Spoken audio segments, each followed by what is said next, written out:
Passiamo ora alla categoria ragazzi anno 2003-2004. 3 sono le batterie previste.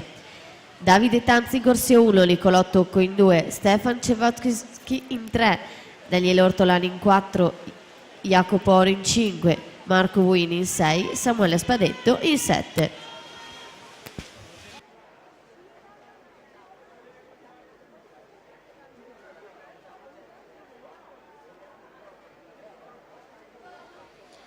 Tommaso Zuin, corsia 4, a memoria 2 vittorie ieri, mi pare 50 stile e 100 rana per un solo centesimo, ritorna in acqua con la prova dei 100 farfalla. Per quest'ultima batteria il vantaggio è enorme confrontato con il tempo 1:3:94 di Coianu, fa più di 3 secondi meglio, chiude in 60:39, soddisfazione per lui, portacolori dell'Hydros.